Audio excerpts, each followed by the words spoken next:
Oke, halo. Selamat datang di channel Geng Pundang. Di sini gue bakal menceritakan banyak hal gitu tentang perjalanan gue menuju ke Kepulauan Sambegelap. Oke, seperti yang kalian tahu bahwa Kepulauan Sambegelap itu adalah salah satu pulau ya yang berada di Kabupaten Kota Baru, itu di Kecamatan Pulau Sebuku. Nah, Pulau Sebuku ini adalah satu pulau ya yang juga cukup besar gitu setelah Pulau Laut di Kabupaten Kota Baru. Pengalaman gue ketika gue pertama kali ke Kepulauan Sambegelap itu adalah pengalaman pertama gue melintasi lautan lepas ya. Lautan lepas itu di mana lo kiri kanan itu laut semua gitu loh. Dan pulau itu daratan kepulauan itu lo cuma bisa lihat dari jauh. Itu sebenarnya pengalaman yang bagi gua sendiri itu cukup menakutkan sih. Ya memang jujur aja gua harus mengakui bahwa itu adalah pengalaman yang cukup menakutkan buat gua, karena gua dulu pernah mendengar beritanya bahwa ada orang yang pernah hilang gitu di Kepulauan Sambegelap gitu. Gue nggak tahu detailnya tuh kayak gimana, tapi yang gue tahu yang mengendarai supir speedboatnya itu entah kenapa dia nyasar gitu di tengah jalan, karena memang mereka tuh berangkatnya malam gitu, dan kalian tahu memang ke tempat-tempat seperti itu tuh memang nggak direkomendasikan malam hari ya. Makanya gue waktu itu ketika gue pertama ke Sambegelap, wah kayaknya aman nih, karena kita berangkatnya pagi sekitar jam 6 ya, gue juga lupa jam 6 atau jam 7 ya. Jadi perjalanan itu sekitar 2,5 jam ya, sampai 3 jam tergantung ombak gitu. Karena seperti yang kita tahu bahwa ombak di sana juga cukup gede ya, apalagi kalau musim-musim penghujan, musim-musim angin deras gitu kan, makin kencang angin ya, makin ini gitu, gelombang juga makin kencang juga gitu. Jadi gue akan menyebutkan beberapa hal-hal unik selama gue jalan ke sana. Yang pertama adalah ketika malam itu, ketika kami berangkat ke Jorong itu, gue ada bahas itu di video bahwa gue itu itu kan ya, kami itu kayak singgah gitu di sebuah warung makan seafood ya. Kebetulan yang punya itu lagi bakar juga gitu, bakar ikan gitu, macam-macam, ikan kerapu dan segala macamnya ya. Nah, ketika itu terjadi kami kan nggak sadar gitu, kami mesan. Gue aja waktu itu gue mesan minuman tuh 2 ya, es teh sama es jeruk ya, sama makanan ayam bakar asam manis gitu. Nah, begitu dilihat ya tagihannya, lah kok 52.000 gitu, gila, satu orang 52.000 loh. Gua aja kaget gitu loh. Dan ternyata nggak cuma gua gitu, teman-teman gua yang lain juga pada, kenapa ini kok mahal banget gitu loh. Udah gitu, hal yang paling unik yang gua waktu itu nggak bahas di video, tapi gua bakal bahas di sini, bahwa setelah kami tahu bahwa harga di uang makan seafood itu ya segitu gitu, ketika kami mau melanjutkan perjalanan itu warungnya langsung tutup beneran loh. Warungnya itu langsung tutup itu. ya tapi ya namanya ini kan, ya namanya rezeki ya, itu mungkin menurut mereka gitu, banyak orang nih, wah rezeki nih ya kan, kasih harga tidak lucu gitu. Ada teman-teman gua tuh ada yang sampai 200.000, gila. Memang nggak masuk akal sih ya, karena itu kalian ya, buat teman-teman ya, kalian kalau mau ke tempat-tempat yang jauh, kalian usahakan kalau kalian mau makan hati-hati. Nah, ketika gua pertama kali sampai di Kepulauan Sambegelap ya kan, gua pertama kali merasakan yang namanya ombak gede. Gue jujur waktu itu takut gitu, karena gue juga pernah dengar yang cerita yang kayak kemarin itu kan, kayak cerita yang kemarin itu yang hilang kapal segala macam tuh. Tapi gue orang yang cukup percaya gitu lah, wah supir gue nih kayaknya profesional nih, supir kapal ini kayaknya ini udah sering gitu. Nah, kami tuh sampai di Kepulauan Samudra itu sekitar pukul 9 ya. Pukul 9 itu memang harinya sudah cukup panas ya. Harinya itu sudah cukup panas. Gue waktu itu gue jalan tuh keliling aja di pulaunya itu gitu. Tapi nggak sampai keliling juga sih, karena ya gue tahu itu, wah ini pulau udah terlalu bagus buat gue gitu untuk gue kelilingin. Dan itu tuh notabene kayak gue sebelum ada pemukiman, sebelum ada orang yang tinggal di situ tuh, itu kayaknya memang pulau gitu. Dia pulau yang berada di tengah-tengah laut, tapi Pulau Sebuku dari situ masih kelihatan loh, walaupun cuman daratan kecil aja, masih kelihatan Pulau Sebuku kalau dari sana.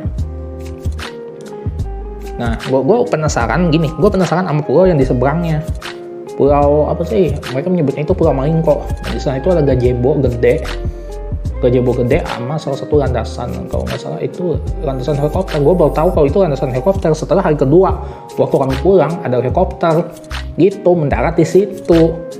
Nah, gue setelah ada teman memberitahu bahwa oh itu tempat ini, katanya tempat pulau pribadi, katanya ini pulau punyanya salah satu ini, katanya Geziris ya kan? Geziris dari Kalimantan gitu. Gue sebutin ya di sini ya, namanya itu adalah Haji Isam gitu ya. Haji Isam, kalau gue pernah searching di Google, itu Haji Isam itu adalah salah satu konglomerat terkaya gitu di Batu Licin. Dan gue gak nyangka gitu dia punya pulau pribadi di situ gitu. Mungkin dia membelinya atau gimana, gue nggak tahu gitu. Gue nggak pengen inilah, gue nggak pengen kepo-kepo banget tuh ya. Yang penting, tapi gue penasaran gitu sama pulaunya, gue pengen ke situ gitu. Tapi teman-teman gue juga nggak ada yang berani ke sana gitu. Mungkin karena takutnya dilarang gitu sama pengelolanya dan segala macamnya gitu. Apalagi kan di situ kan ada ini, ada kapal juga ya, yang kapal itu notabene milik anaknya gitu. Namanya tuh Liana apa ya? Waktu kami ekspor juga ke situ gitu, ada kapalnya. Gue makin nggak berani lagi sumpah. Padahal itu bagus loh gazebo-nya, gila. Itu kan kami kan ekspor gitu ke Pulau Meraeng itu yang di seberangnya lagi tuh. Kemudian yang Pulau Sawa tuh. Pulau Sawa itu adalah pulau kecil yang gue sebut itu kayak tempatnya SpongeBob di situ. Itu namanya Pulau Sawa katanya. Gue juga nggak hafal banget tuh nama pulaunya. Orang aja menyebut oh ini Pulau Sawa, ini Pulau Meraeng, Pulau Mingko. Ternyata informasinya lain gitu loh. Beda-beda informasinya. Paman supirnya bilang pulaunya yang ini, ternyata bukan. Gitu. Nah, yang uniknya itu kami waktu kami perjalanan ke Pulau Meraeng itu, gue melihat yang namanya batu karang gitu. Nah, batu karangnya itu gue nggak tahu itu tempat apa gitu, tapi memang batu karang pak. Ada salah satu teman gue juga itu di Samudra itu kan mereka menjaring ikan ya. Kebetulan itu kan ikannya tuh nggak notice di kamera gue, di HP gue nggak kelihatan itu ikannya, tapi dari kalau mata telanjang gue kelihatan gitu, sumpah ikannya tuh kelihatan kecil gitu kayak belut, padahal itu ikan gitu. Ada temen gue yang sampai dapat lobster gitu loh. Setelah itu ya, ini orang pada notice, gue kagak notice loh, penyu berenang gitu. Ada penyu berenang. Gue pikir waktu itu Samudra katanya ada penangkaran penyu, tapi nggak ada penyunya loh. Gue sendiri juga gue bingung gitu, penyu di mana gitu. Ternyata ada yang notice. Wah, penyunya lagi berenang. Gue nggak ngeliat penyu, bodoh. Padahal itu ada kesempatan gue pengen lihat penyu, gue pengen lihat terumbu karang. Kagak ngeliat loh. Aduh, sedih. Apalagi di Pulau Sawa, gue pengen lihat terumbu karang di dalam laut. Ombaknya lagi kencang, gak bisa. Gue nggak ada yang berani terjun gitu masalahnya, karena ya kalaupun terjun kan ntar hanyut lagi, lu tahu. Aduh, nggak ada asuransi masalahnya. Iya, kalaupun terjun di dalam kondisi berangin seperti itu kan harinya mau hujan juga setelah itu ya kan. Ya cukup ini juga gitu ya. Gak disaranin ya seperti itu. Ketika kami malamnya itu sebenarnya kami itu bakar-bakaran loh. Ya itu bagian yang nggak gue rekam gitu, entah kenapa, karena gue capek atau ya gue capek, gue pengen tidur lah gitu berapa jam gitu ya kan. Ya udah nyadar gitu, gue nggak sadar gitu, oh ternyata tadi malam ada acara bakar-bakar gitu, bakar-bakar jam berapa gitu kan. Waktu itu gue udah tidur ya kan, orang udah pada istirahat di dalam rumah ya kan, seperti itu. Waktu itu kan masih gerimis kan harinya tuh ya kan, ya harinya itu gerimis itu pas senja, sudah sore senja itu harinya, aduh udah nggak ketolong lagi tuh, sumpah. Ya seperti itu ya teman-teman. Terus ya apa ya, paginya tuh kan gue bangun, gue bikin time lapse ya teman salah satu teman gue yang pakai GoPro tuh, dan itu baterai gue tuh hampir sekarat tuh, sumpah. Untungnya kan ada cadangan tuh baterai action cam gue tuh, cuman action cam gue yang bisa bertahan gitu loh. Walaupun sebenarnya gue kan merekam kan, gue kan sebenarnya merekam juga pakai ini kan, pakai anamorphic lens. Ini kan anamorphic lens namanya gitu di aplikasi. Jadi gue merekam video ini juga gue rekam di aplikasi yang sama. Sebelum aplikasi itu gue uninstall dan filenya hilang gitu. File di video itu hilang. Terutama yang pakai anamorphic lens kayak gini kan lensanya lebar gitu loh. Lensanya lebar ultra wide kan. Tangan gue bisa kayak gini kan, kelihatan gitu. Gue udah sempat ngerekam di situ dan hilang videonya. Alhasil gue terpaksa harus pakai footage dari teman-teman gue. Makanya kualitas video gue yang kemarin itu tuh apa, kayak nggak ini banget gitu. GoPro kan kalian tahu gitu, kualitas gambarnya itu lumayan lah. GoPro dicampur iPhone, dicampur Pocophone ya. Teman gue ada yang pakai Pocophone juga, itu hancur semua tuh kualitasnya. Digabung semua gitu, kayak kue, kayak kue, lo tambah aja bumbunya, terserah bumbunya kayak gimana gitu, tambah aja semua gitu. Entah enak atau tidaknya kan tergantung gitu. Jadi ya udah gue post. Jadi gue posting ya videonya ya apa adanya aja gitu, seperti itu. Karena memang footage-nya segitu gitu, yang aslinya sudah hilang semua. Aduh, ya udah lah ya teman-teman. Pas pulang dari Kepulauan Samudra itu, kami ketemu satu kapal tanker besar melintas gitu di sekitar Pulau Sebuku ya. Ya, dan kapal tanker itu kalian lu tahu kapal tanker yang gede itu. Gue pikir kan gue ngelihat dari jauh ya kan. Ya gue ngeliat dari jauh dia kayak ngebawa sesuatu gitu, ini kayak ngebawa kayu logging atau gimana nih. Ternyata bukan. Jadi dia bawa itu apa? Gelombang loh. Kapal tanker itu dia ngebawa gelombang. Otomatis semua speedboat, tadinya kan speedboatnya kan jalan lurus gitu, melintasi Pulau Sebuku, belok semua ke samping, pada takut gitu. Gue juga agak, waduh ini gelombang gede nih, gimana nih. Untung gue salut tuh sama ini supir speedboat paman speedboat ini profesional, sumpah. Tapi itu melintasi gini gitu. Apa? Ini kan ombak gede kan. Kapalnya itu sengaja gitu menyamping kayak gini, berhenti kayak gitu ya kan. Berhenti dia nggak kencang gitu, dia hanya berhenti kayak gini sambil menunggu gitu gelombang gedenya tuh melintas. Bayangkan speedboatnya udah kecil, sekecil meja ini loh. Enggak sih, itu kecil banget. Bayangkan speedboatnya itu udah kecil banget ya kan, cuma muat 4 orang ya, berhadapan dengan gelombang yang segede itu. Tingginya tuh kira-kira berapa meter, hampir 3 atau 4 meter, gila bener. Untung bisa lewat ya, gue nggak bisa bayangin itu. Aduh, gue sempat gue doa gitu, wah ini kalau sampai nggak bisa nih, waduh, gue nggak bakal bisa hadir lagi di sini, gue nggak bakal bisa di sini, gue nggak bakal bisa bikin video lagi kayak gini gitu loh. Kalau sampai gue, aduh, apa gue kebalik, waduh, bahaya. Ya seperti itu ya teman-teman ya, pengalaman. Aduh, pengalaman yang tidak akan pernah terlupakan gitu lah. Melintas lautan lepas gitu, ditemani dengan ombak-ombak ya. Untung waktu sampai di Kepulauan Sebuku nih udah mulai tenang gitu air lautnya gitu.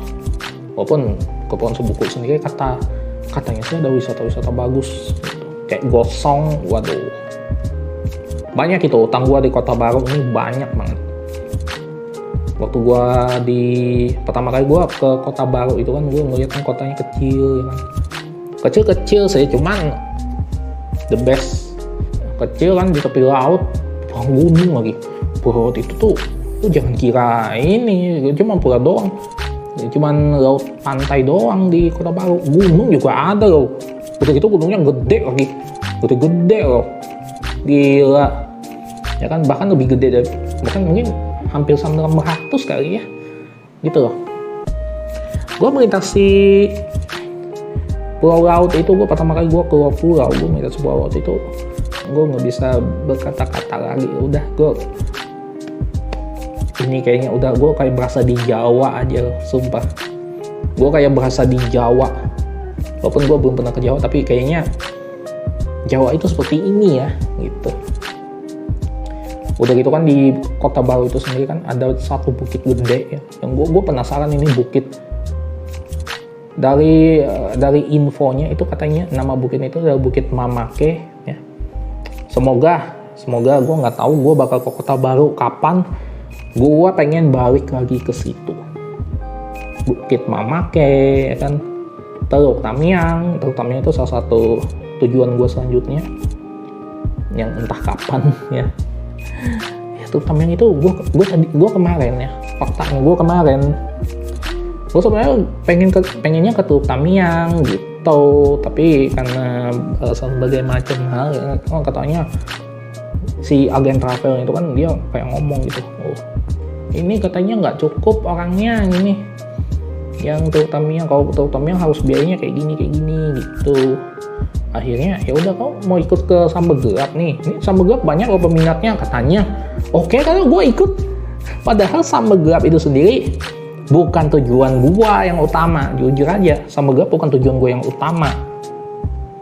Gue malah punya planning, gue ke Sambegelap itu entah aja, kayaknya gue entah ke Sambegelap pas nikahan atau pas bulan madu kali ya gitu. Kayaknya lebih romantis, lebih seru kan kayak gitu. Gue pernah punya pemikiran seperti itu, tapi gue umur segini apa yang dipikirin gitu. Bawa mikir nikah, duit aja gitu loh. Kerjaan aja nggak tetap ya. Ya oke, seperti itu ya teman-teman ya. Itu pengalaman gue, cerita gue ketika gue ke Kepulauan Sambegelap. Ya pengalaman yang nggak bakal gue lupain ya, karena ini memang pertama kalinya gue yang namanya melintasi pulau selain Pulau Kalimantan gitu. Pulau Kalimantan mungkin ada tempat tinggal gue, tempat gue lahir ya, tapi dari situ gue punya pemikiran bahwa dari sini gue berpijak, gue pengen mengekspor lebih banyak tempat lain gitu di seluruh Indonesia ya. Walaupun memang nggak kayak teman-teman gue ya yang lainnya udah jangan kemana saja sudah. Ada satu teman gue udah dengar kabarnya, oh mereka sudah ke Bali ya kan, sudah ketemu dengan bule-bule ya. Ada satu teman gue dengar, oh sudah ke Amerika ya kan, udah ada posting foto bohodo. Ada satu teman lagi mereka posting, oh udah ke Thailand gitu, studi tour. Apa coba? Kayaknya dapat duit dari mana? Sultan banget kalah gue nih apa coba? Gue ke Sambegelap aja itu biaya diskon gitu loh. Ya bener, gue ke Sambegelap itu kalau orang lain ke Sambegelap itu sejutaan ke atas, gue dapat 900 loh, murah-meriah loh, jangan salah, hati-hati. Karena lagi dapat 900, entah kalau gue bulan madu nggak mungkin dapat 900 ya kan. Ya itu salah satu faktor pertimbangan gue kenapa gue akhirnya lebih memilih ke Sambegelap, karena biayanya lebih murah loh ketimbang biaya regulernya, karena memang kebetulan orangnya banyak gitu, dan transportasi dan segala macam, dan the best. Thank you buat agen Doa Jabar itu, thank you ya, agen perjalanan yang udah mengakomodasi gue buat kesana. Gue nggak tahu kalau gue sendirian kesana kayaknya nggak akan sanggup deh, kayaknya bakal merogoh kocek yang lebih gede ya gitu. Thank you juga buat guide-guide ya yang sudah ya ceria-ceria gitu sama guide-nya ya. Thank you juga sama paman supir ya, thank you paman supir, thank you buat Ya paman supir, entah supir speedboat sama supir elf ya yang rela begadang gitu kan, rela mengangkut kami gitu selama 12 jam. Itu bayangkan tuh perjalanan jauh banget sumpah. Semoga kita bisa berjumpa lagi lain waktu, dan ya semoga hari-hari kalian menyenangkan ya. See you dan sampai jumpa di perjalanan yang berikutnya.